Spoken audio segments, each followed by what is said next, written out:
The Grapes of Wrath by John Steinbeck, Chapter 23. The migrant people, scuttling for work, scrabbling to live, looked always for pleasure, dug for pleasure, manufactured pleasure, and they were hungry for amusement.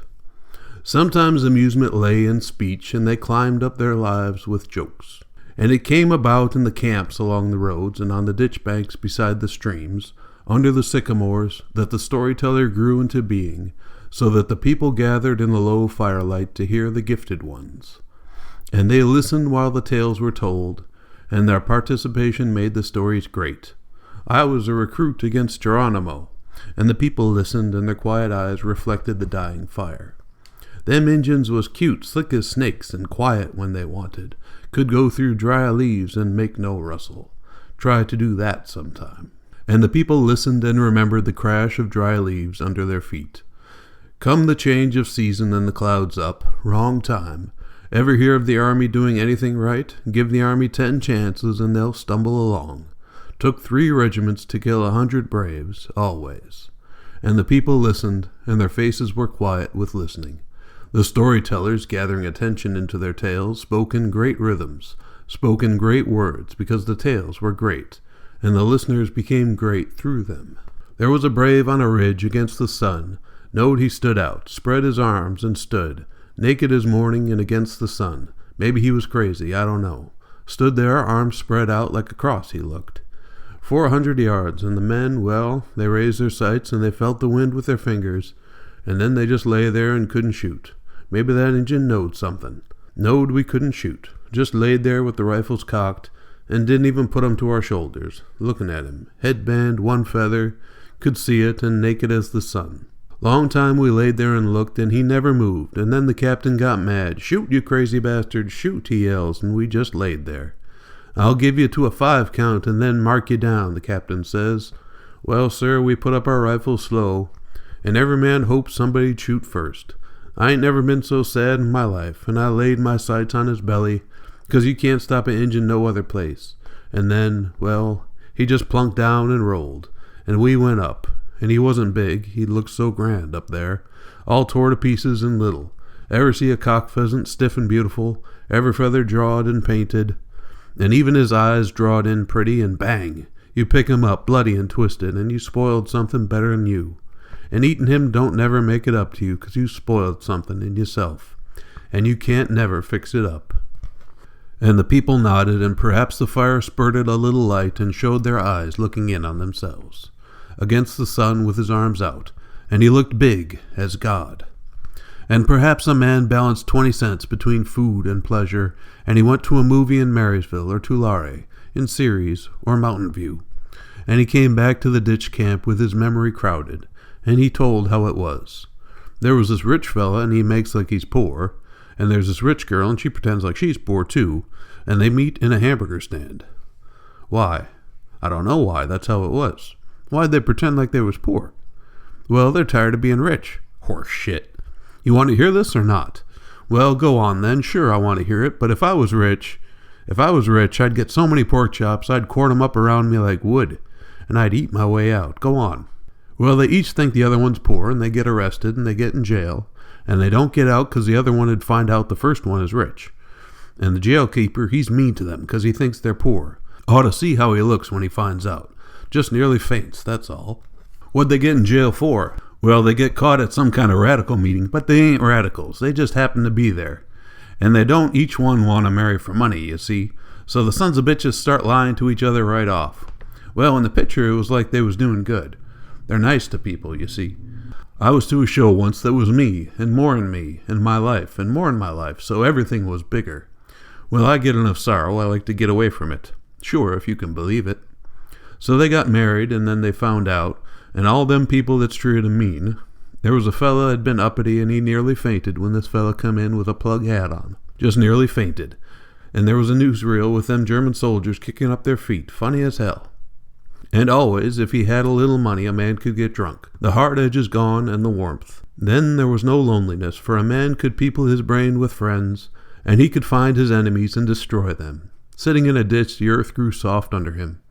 Failures dulled, and the future was no threat. And hunger did not skulk about, but the world was soft and easy, and a man could reach the place he started for. The stars came down wonderfully close, and the sky was soft. Death was a friend, and sleep was death's brother. The old times came back, dear and warm. A girl with pretty feet who danced one time at home, a horse, a long time ago, a horse in a saddle, and the leather was carved. When was that? Ought to find a girl to talk to. That's nice, might lay with her too, but warm here. And the stars down so close. And sadness and pleasure so close together, really the same thing. Like to stay drunk all the time. Who says it's bad? Who dares to say it's bad? Preachers, but they got their own kind of drunkenness. Thin, barren women, but they're too miserable to know. Reformers, but they don't bite deep enough into living to know. No, the stars are close and dear, and I have joined the brotherhood of the worlds. And everything's holy, everything, even me. A harmonica is easy to carry. Take it out of your hip pocket, knock it against your palm to shake out the dirt, and pocket fuzz, and bits of tobacco. Now it's ready. You can do anything with a harmonica, thin, reedy single tone, or chords, or melody with rhythm chords. You can mold the music with curved hands, making it wail and cry like bagpipes, making it full and round like an organ, making it as sharp and bitter as the reed pipes of the hills. And you can play and put it back in your pocket. It is always with you, always in your pocket. And as you play, you learn new tricks, new ways to mold the tone with your hands, to pinch the tone with your lips, and no one teaches you. You feel around, sometimes alone in the shade at noon, sometimes in the tent door after supper when the women are washing up. Your foot taps gently on the ground. Your eyebrows rise and fall in rhythm. And if you lose it or break it, why, it's no great loss. You can buy another for a quarter. A guitar is more precious, must learn this thing. Fingers of the left hand must have callous caps. Thumb of the right hand a horn of callus. Stretch the left hand fingers, stretch them like a spider's legs to get the hard pads on the frets. This was my father's box. Wasn't no bigger than a bug the first time he give me C chord, and when I learned as good as him, he hardly never played no more. Used to set in the door and listen and tap his foot. I'm trying for a break, and he'd scowl mean till I get her, and then he'd settle back easy, and he'd nod. Play, he'd say, play nice, it's a good box. See how the head is wore. There's many a million songs wore down that wood and scooped her out. Some day she'll cave in like an egg, but you can't patch her nor worry her no way, or she'll lose tone. Play her in the evening, and there's a harmonica player in the next tent. Makes it pretty nice together. The fiddle is rare, hard to learn, no frets, no teacher. Just listen to an old man and try to pick it up. Won't tell how to double, says it's a secret. But I watched, here's how he done it. Shrill as a wind, the fiddle, quick and nervous and shrill. She ain't much of a fiddle, give $2 for her. Fella says there's fiddles 400 years old, and they get mellow like whiskey. Says they'll cost $50,000-$60,000, I don't know. Sounds like a lie. Harsh old bastard, ain't she? Want to dance? I'll rub up the bow with plenty rosin. Man, then she'll squawk, hear her a mile. These three in the evening, harmonica and fiddle and guitar, playing a reel and tapping out the tune, and the big deep strings of the guitar beating like a heart, and the harmonica's sharp chords and the skirl and squeal of the fiddle. People have to move close. They can't help it. Chicken reel now, and the feet tap, and a young lean buck takes 3 quick steps, and his arms hang limp. The square closes up, and the dancing starts. Feet on the bare ground, beating dull. Strike with your heels. Hands round and swing. Hair falls down and panting breaths. Lean to the side now. Look at that Texas boy, long legs loose, taps 4 times for every damn step. Never seen a boy swing around like that. Look at him swing that Cherokee girl, red in her cheeks and her toe points out. Look at her pant, look at her heave. Think she's tired, think she's winded? Well, she ain't. Texas boy got his hair in his eyes, mouth wide open, can't get air. But he pats 4 times for every darn step, and he'll keep going with the Cherokee girl.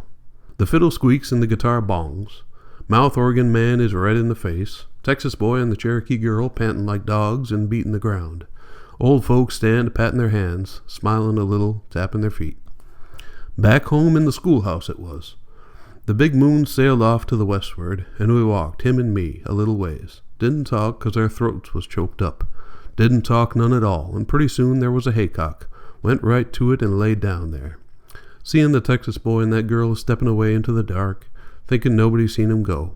Oh God, I wish I was going with that Texas boy. Moon will be up before long. I seen that girl's old man move out to stop him, and then he didn't. He knowed, might as well stop the fall from coming, and might as well stop the sap from moving in the trees, and the moon'll be up before long. Play more, play the story songs, as I walk through the streets of Laredo. The fire's gone down, be ashamed to build her up. Little old moon'll be up before long. Beside an irrigation ditch a preacher labored, and the people cried, and the preacher paced like a tiger, whipping the people with his voice, and they groveled and whined on the ground. He calculated them, gauged them, played on them, and when they were all squirming on the ground, he stooped down, and of his great strength he picked each one up in his arms and shouted, "Take 'em, Christ," and threw each one in the water. And when they were all in, waist deep in the water, and looking with frightened eyes at the master, he knelt down on the bank, and he prayed for them, and he prayed that all men and women might grovel and whine on the ground. Men and women, dripping, clothes sticking tight, watched. Then, gurgling and sloshing in their shoes, they walked back to the camp, to the tents, and they talked softly in wonder. "We've been saved," they said. "We're washed white as snow. We won't never sin again." And the children, frightened and wet, whispered together, "We've been saved. We won't sin no more." Wished I knowed what all the sins was, so I could do 'em. The migrant people looked humbly for pleasure on the roads.